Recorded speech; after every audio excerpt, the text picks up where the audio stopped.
Let's travel back to the summer of 1777. The American Revolution? It was hanging by a thread. There was this massive British army storming down from Canada, and honestly, it looked like nothing could stop them from cutting the colonies in two and snuffing out the rebellion for good. But then, this one small, vicious battle in the woods near a town called Bennington changed, well, everything.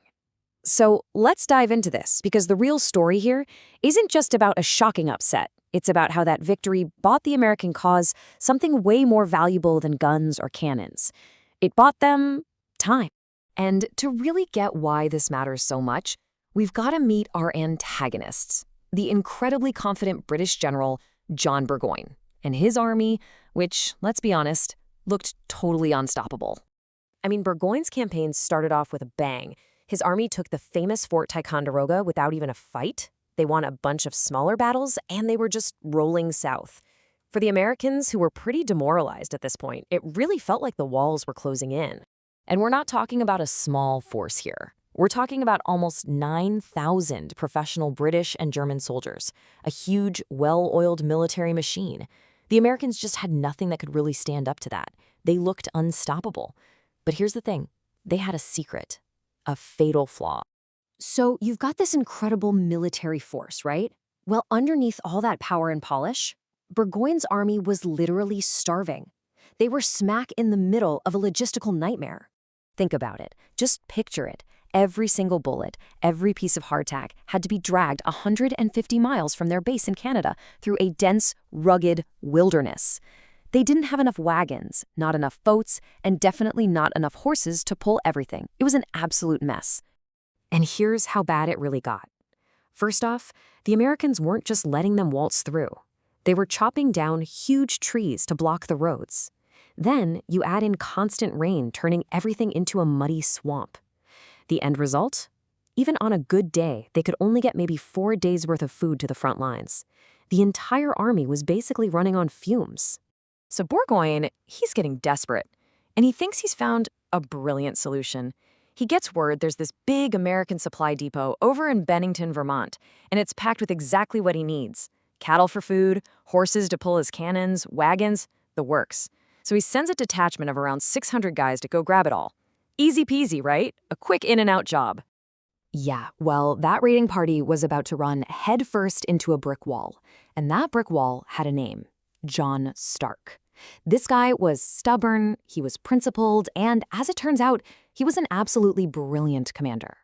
You have to understand, Stark wasn't some stuffy general. This guy was forged in the American wilderness. He'd served as a captain in the legendary Rogers Rangers, basically the special forces of their day.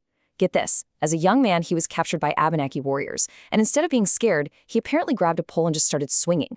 They respected him so much for his defiance. And this part's really important. He'd actually just resigned from the Continental Army. Why? Because he was ticked off that Congress had promoted other officers he felt were less experienced.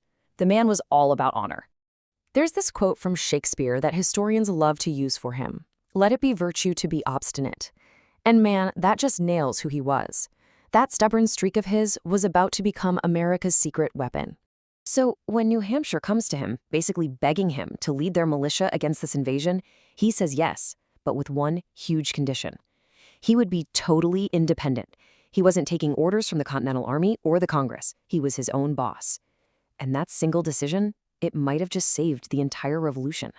Okay, so the stage is set. You've got Burgoyne's starving army, the supposed unstoppable force, on a direct collision course with John Stark, the truly immovable object.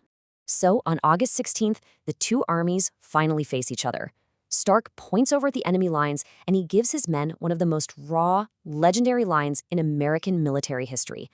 He's talking to his neighbors, local farmers and shopkeepers, and he just lays it all on the line. No fancy words, just, "We win today, or my wife Molly sleeps a widow tonight." It was do or die, simple as that. And this is where you see Stark's military genius really shine. He looks at the professional German commander's setup and immediately sees a flaw. They're too spread out. So what does he do? He comes up with this incredibly complex pincer movement. He sends his guys sneaking around both sides to attack from the rear, all while he leads a full frontal assault. I mean, this is a sophisticated tactic you'd expect from a trained European general, and it's being pulled off by a militia of New Hampshire frontiersmen. incredible. And the result? It was an absolute, unmitigated disaster for the British. In just a couple of hours, they lost almost 900 men, killed, wounded, captured, the whole shebang. And the Americans?